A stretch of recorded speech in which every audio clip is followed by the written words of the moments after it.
Shabbat Shalom. I used to take a walk every year. I'd wake up before sunrise on a fall morning, grab a cup of coffee from my favorite coffee shop, and then I'd take the B train to DeKalb Avenue in Brooklyn. I'd take my time, stroll through the tree-lined streets, appreciating the crisp autumn air, and embracing the quiet that only exists in New York on early mornings. My walk would take me to J Street, where there's a small park and a footpath that leads to the Brooklyn Bridge. And then I'd make my way to Manhattan. The bridge is shaped like a big arc, so it takes a while to get to that perfect spot right in the middle where you can see the skyline just right. But once I'd get there, I'd lean over the railings, and I'd watch the sun spread itself over the city like this big, beautiful golden blanket. And I'd wait for it to hit one specific area of concrete and glass, an area that stands out on the New York skyline once a year the way that it used to, with two beams of brilliant blue light blending into the dawn sky.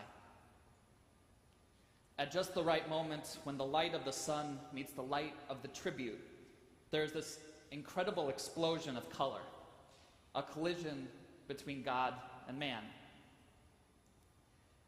It's eerie in a way because it brings back the horrible images of that morning in early September some 15 years ago. But it's also a powerful symbol of resilience and hope, a brilliant blur of light over a city that refused to submit to fear or hatred. The poet Ezra Pound wrote about my former city, and New York is the most beautiful city in the world. It's not far from it. No urban night is like the night there. Squares after squares of flame, set up and cut into ether. Here is our poetry, for we have pulled down the stars to our will. The light of the Twin Towers tribute seems to me to be the expression of that beautiful quote. With those lights, the city of New York seemed to have pulled down the stars rather than sparked lights from the earth. It's a powerful idea, an edifice of light. In many ways, it stands in contrast to what we value in our Western lives. In those two pillars of light, we cannot deal with finances or investments. We cannot take out an insurance policy to safeguard their visibility or their efficiency. And we cannot rent out their floors to wealthy businesses. And yet, those two buildings of light and refracted dust have more permanence, more certainty and strength than the neighboring buildings of mortar and brick, of glass and metal. And most poignantly, they don't end. Their walls extend as far as the eye can see, creating a bridge of memory between heaven and earth. As Jews, we have a complicated relationship with physical building. History has not been kind to us, and baseless hatred has forced us to be somewhat nomadic, to adopt and to adapt.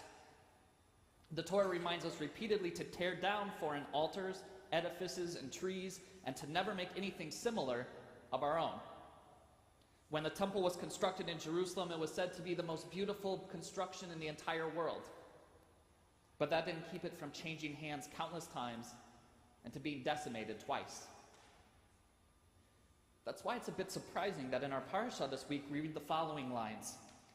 והיה ביום אשר תעברו את הירדן אל הארץ אשר השם אלוהיך נותן לך והקמת לך אבנים גדולות ושמת אותן בסיד.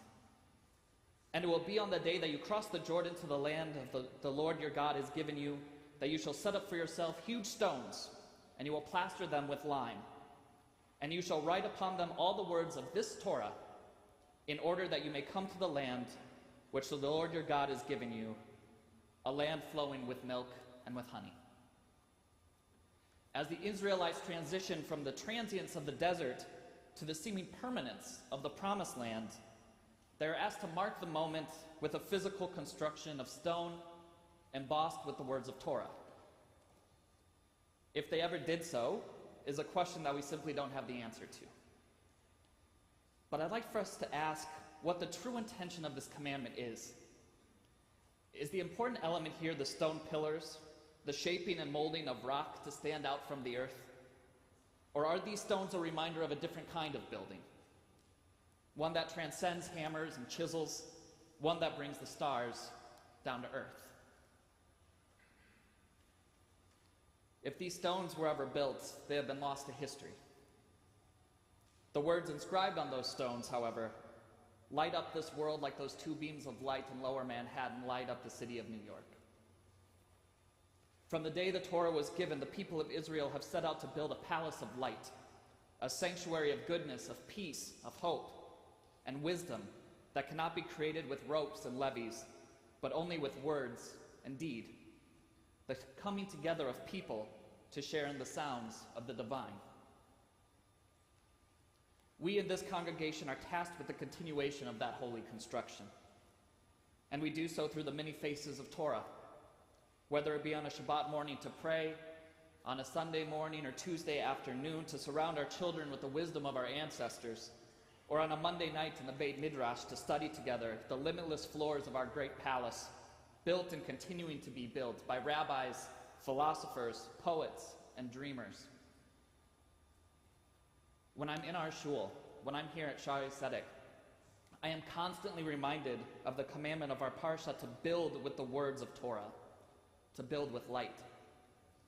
And believe it or not, I am reminded of this most palpably when I'm here in this magnificent sanctuary. Because though I am surrounded by incredible physical beauty, I also have a wonderful view of something much, much greater. What many of you probably don't know is that we on the Bima, facing away from the beautiful arc of this sanctuary, have a small stained glass window of our own in the back of the shul. It's not ostentatious, not calling out for attention. It's just a small window that when certain light hits it just right, creates that same divine explosion of light and color. And when I'm up here, I'm constantly looking at that window, and then from that window, my eyesight goes directly down to all of you. Because to me, that's where the grandeur of this shul lies. This congregation prays in an incredible building of brick and stone, but this congregation itself is a holy edifice of memory, of kindness, of light. Those who have not been in our synagogue for prayer, for learning, or for any of our social or charitable events, think about it as the shul that you can see from the highway. Those of us who sit in these pews, think about it as the shul that can be seen no matter where you are. Because this is a community that builds itself every single day with acts of chesed and tzedakah, with love and with charity. This is a shul that raises over $24,000 for bringing awareness to the prominence of mental illness in our society and working towards its treatment. A shul that cares deeply about our children, about providing them with the tools to continue their Jewish journeys while also celebrating with them through each and every achievement and milestone of their lives. When you gave your Devar SD, when you read Torah, when you read your Haftorah, I promise you that all of us were looking at you, we were looking at that window, and we were smiling from ear to ear the entire time. The stones of our building are impressive. They keep us warm, they give us shelter, they fill us with awe and wonder, but the radiant pillars of our congregation are limitless, and they get brighter each and every day. I missed my walk through Brooklyn this year. I thought about it all morning on the 11th of September. I asked myself what that tradition is going to look like now that I'm here in Michigan, that Michigan is my home. And then I laced up my running shoes and ran beside hundreds of people, men, women, children, all smiling, high-fiving, and taking in the beautiful day as they ran a 5K to raise money for Jewish Family Service. And I did this at my shul. My New York walk gave me a great view. My Shari Tzedek run helped me build towers of my own. This Shabbat morning, I pray that on a day where we are forbidden to build with our hands, we continue to build with our words and with our actions, that we use our building of stone as the gathering house for a building of light.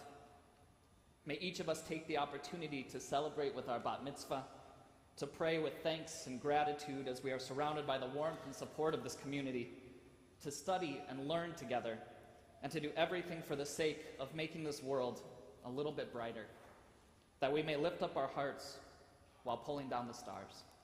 Shabbat Shalom.